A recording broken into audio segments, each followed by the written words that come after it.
Presiden kita ini seperti yang diungkapkan oleh Gus Dur, kalau yang ambil yang paling jujur dan ikhlas ya Prabowo. Dan ini saya secara pribadi membaca dari raut muka dan gerak geriknya, beliau di akhir hayatnya ingin mendermakan kehidupannya untuk bangsa, untuk yang terakhir kalinya.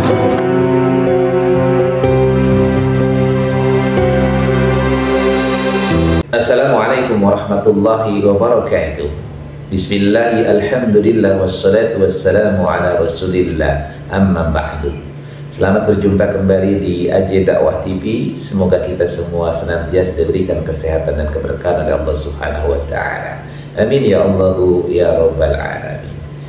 Di video kali ini kita akan mengulas tentang Gus Abbas, di mana Gus Abbas ini adalah sebagai Ketua PWI Pusat. Beliau ini adalah pendiri daripada PWI Pusat. Jadi perjuangan Wali Songo Indonesia. Jadi perjuangan Wali Songo Indonesia Laskar Sabilillah, PWI LS. Ya, beliau ini adalah ketua umumnya. Dimana ketika kemarin beliau dalam rangka melakukan buka puasa bersama seluruh PWI yang ada di Indonesia, plus dengan kehadiran daripada Kiai Haji Imaduddin Utsman Al-Bantani sebagai wakil ketua daripada PWI LS, dan juga ada tamu kehormatan yang hadir yakni Bapak Jenderal Dudung Abdurrahman. Nah, beliau ini sebagai pembina, ya, sebagai penasehat dari PWI LS. Maka ada hal yang menarik yang disampaikan oleh Gus Abbas berkaitan dengan bagaimana pandangan beliau terhadap Bapak Prabowo Subianto, Presiden Republik Indonesia yang kita cintai ini. Maka untuk lebih jelasnya bagaimana pandangan daripada Gus Abbas terhadap Bapak Presiden Prabowo Subianto, kita saksikan pada video berikut ini. Saya itu sering berpikir dengan Bapak Presiden kita, Pak Prabowo. Sentuhan saya sentuhan nurani. Saudara, beliau itu sudah sepuh. Beliau juga sudah banyak sakit. Dan dalam hati nurani beliau yang saya baca, bahwa beliau itu merasa bahwasanya beliau itu kehidupannya sudah di ujung. Saudara sekalian, orang yang hidupnya di ujung kehidupan yang paling akhir tidak mungkin berbohong. Mohon maaf, bukan berarti menyamakan. Orang yang ketika itu sudah tahu bahwa dia itu akan akhir hayatnya, tidak mungkin berbohong dan tidak mungkin berkhianat. Ini yang saya baca dari Pak Prabowo. Pak Presiden kita ini seperti yang diungkapkan oleh Gus Dur, kalau yang ambil yang paling jujur dan ikhlas ya Prabowo. Dan ini saya secara pribadi membaca dari raut muka dan gerak geriknya. Saya baca mulai dari langkah kakinya, saya baca dari mulai gerakan tangannya, lirikan matanya, sampai mulutnya terbaca ketika bicara bagaimana. Saya ini tasawuf, kalau kosyaktoriyah, saya tahu beliau ikhlas dari ujung sampai ujung. Beliau di akhir hayatnya ingin mendermakan kehidupannya untuk bangsa, untuk yang terakhir kalinya. Maka beliau berani mengungkap korupsi. Beliau berani menghadapi, bahkan beliau berjanji untuk bangsa ini nyapapun akan saya pertaruhkan. Jadi saudara, tidak ada satu alasan untuk kita mencurigai Pak Presiden kita dalam hal-hal yang tidak etis. Beliau pasti sudah memikirkan itu semua, tapi beliau punya cara, punya sistem, punya metode, ada manhajnya. Saudara, kalau seandainya pada koruptor yang katanya sampai ribuan triliun, itu beliau berani mengungkapkan ancaman yang sangat luar biasa yang tidak semua orang mampu dan berani mengungkap. apalagi seputar masalah yang beralwi nasab yang resikonya. Beliau pasti berani. Jangan katakan Pak Presiden kita tidak berani. Jangan katakan Pak Presiden kita tidak mau mendengarkan. Beliau mendengarkan kita, apalagi melalui beliau ini Pak Dudung. Ini adalah saudara-saudara sekalian, lihatlah warna hati daripada Pak Presiden kita, lihatlah gerak bibirnya, lihatlah pandangan mata, lihatlah langkahnya ketika beliau mempersilahkan orang lain duduk sementara beliau untuk berdiri, mempersilahkan gurunya duduk sementara beliau ada di belakang. Tidak semua orang mampu melakukan itu ketika dia ada di atas. Menjadi presiden tidak mampu. Saya sendiri orang pesantren belajar dari beliau. Saya tidak mau menonjol-nonjolkan saya yang dianggapnya ketua umum PWI. Saya kadang-kadang di belakang, saya kadang-kadang duduk silakan ini silakan. Itu saya membaca kalau seorang presiden kita Pak Prabowo bisa melakukan itu. Ini Abbas orang pesantren harus mampu melakukan itu. Maka dari itu jangan kata masalah yang berkaitan itu, insya Allah saudara-saudara sekalian, maka PWI Laskar Sabilillah nanti di tahun yang akan datang, setiap ada pemilu akan mengadakan pertemuan lintas partai politik kumpul semua.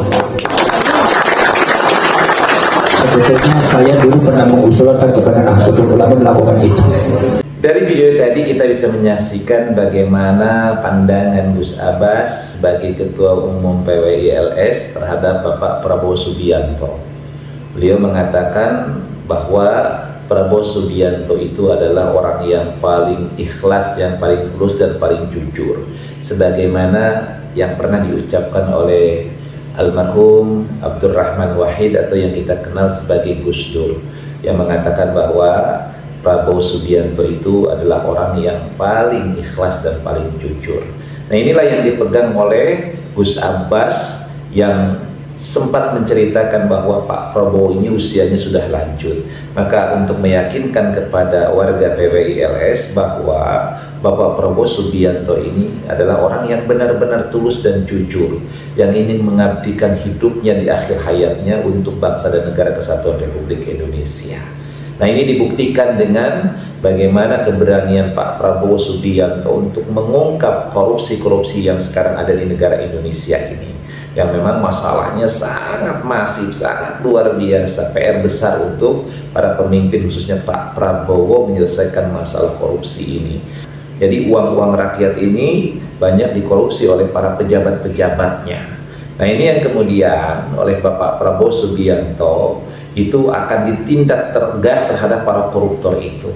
Ya, walaupun dengan caranya beliau pernah mengungkapkan bahwa ada pengampunan bagi para koruptor kalau mau mengembalikan daripada harta atau aset-aset negara.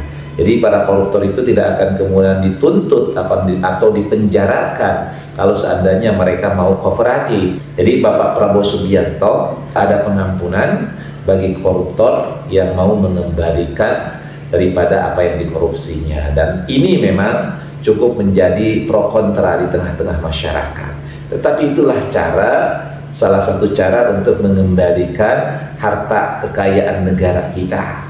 Karena selama ini kan kita paham orang-orang yang ditangkap karena korupsi itu mereka uang yang dikorupsinya hanya berapa persen yang kembali kepada negara, sisanya entah kemana.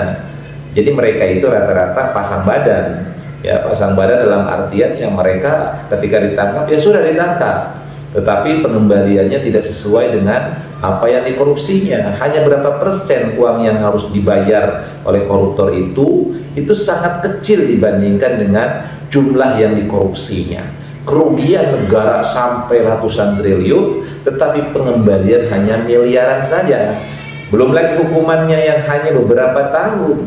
Nah, ini tidak sebanding dengan apa yang dilakukan oleh para koruptor itu. Maka langkah atau strategi persuasif, yakni memberikan kesempatan kepada orang-orang yang korupsi untuk mengembalikan harta negara dan kemudian tidak dihukum, mungkin ini adalah langkah yang jitu. Sebagaimana pernah dilakukan tentang pembebasan daripada biaya-biaya atau pajak-pajak yang dilakukan oleh pemerintah terdahulu.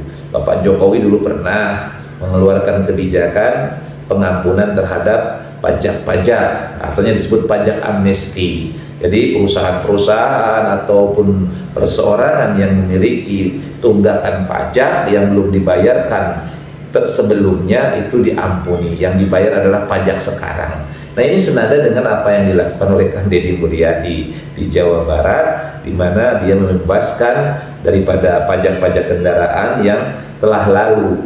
Jadi yang masa lalu dari mulai tahun 2024 ke belakang itu diampuni atau tidak perlu dibayar atau dihapuskan. Yang harus dibayar adalah pajak yang sekarang, yakni pajak yang tahun 2025. Inilah strategi yang dilakukan oleh Kang Deddy yang sebelumnya itu dilakukan juga oleh Bapak Joko Widodo, dan kemudian Pak Prabowo Subianto membuat sebuah strategi yang hampir mirip, tetapi hal ini tentu adalah berkaitan lebih dampaknya hebat. Kalau seandainya para koruptor itu mengembalikan apa yang dikorupsinya, tentu ini adalah sesuatu yang luar biasa bagi negara kita, karena dana atau uang negara dari uang rakyat kita, uang negara kita akan kembali kepada kita. Karena pada dasarnya kan hukuman itu kan sebenarnya adalah yang paling penting adalah efek jerah di dalamnya yang kemudian bisa kerugian itu dikembalikan. Nah, ini yang disampaikan oleh Gus Abbas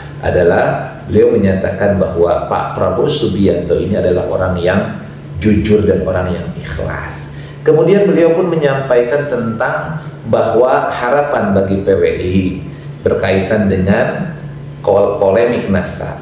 Kemudian Gus Abbas pun menyampaikan tentang keyakinan dirinya terhadap Pak Prabowo Subianto untuk menyelesaikan masalah polemik nasab ini. Karena sampai sekarang polemik nasab itu masih belum terselesaikan.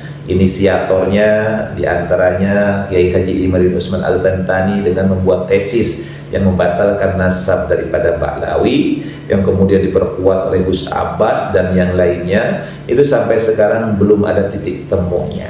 Ba'lawi ini itu masih tetap berkeliaran dengan bebas, yang kemudian mempengaruhi masyarakat kita, sehingga masih banyak orang-orang yang belum tercerahkan, orang-orang yang masih, maaf dalam bahasa yang lebih ekstrim, menjadi budak-budak tarim atau budak-budak Yaman. Nah, ini yang sebenarnya ingin diharapkan oleh PWI. Dengan berdirinya PWI itu sesungguhnya adalah agar hal-hal yang berkaitan dengan masalah-masalah status karena kenasaban, status yang merasa di situ privilege-nya lebih daripada yang lainnya, itu kemudian bisa dihilangkan di negara kita. Kita sebagai rakyat duduk sama rendah, berdiri sama tinggi. Tidak ada privilege. Yang dimuliakan adalah orang yang paling bertakwa, yang dimuliakan adalah orang yang memiliki keilmuan di dalamnya. Ya, itulah apa yang dilakukan oleh Gus Abbas, adalah beliau mengungkapkan harapan yang sangat luar biasa kepada Bapak Prabowo Subianto untuk kemudian ikut bersama-sama menata kembali bermasyarakat, sehingga orang-orang yang dianggap mereka ini memiliki kelebihan terhadap yang lainnya kemudian bisa diatur, bisa kemudian disandarkan. Karena kalau dibiarkan, ini sangat luar biasa, bisa mengancam keamanan dan ketertiban negara kita. Kita lihat bagaimana dampaknya.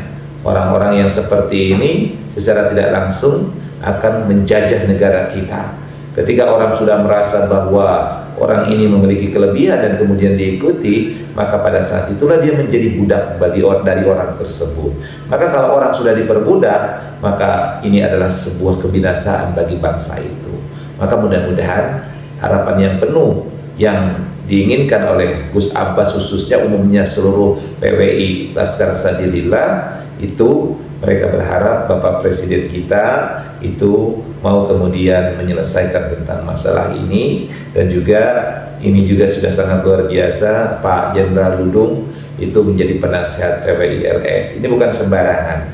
Pak Jenderal Dudung ini masih menjadi penasehat Presiden. Maka mudah-mudahan polemik nasab yang sekarang masih belum selesai ini akan segera diselesaikan secara baik, kembali menjadi anak bangsa. Tidak peduli dia orang mana, kita sama-sama membangun bangsa. Kita pun tidak kemudian menafikan para Ba'lawi ini, kalau mereka cinta kepada tanah air, kalau mereka merasa sebagai warga negara Indonesia, maka mereka harus mau sama-sama memiliki hak dan kewajiban yang sama dengan masyarakat yang lainnya yang bukan daripada klan dirinya.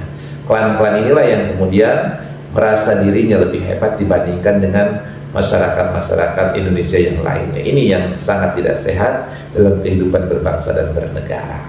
Mudah-mudahan kita doakan bersama PWI LS ini di bawah kepemimpinan Gus Abbas ini akan tetap istiqomah untuk membangun masyarakat yang cinta kepada Negara Kesatuan Republik Indonesia. Mudah-mudahan bermanfaat dan mudah-mudahan memberikan inspirasi. Wallahu muwaffiq ila aqwamit thoriq. Assalamualaikum warahmatullahi wabarakatuh.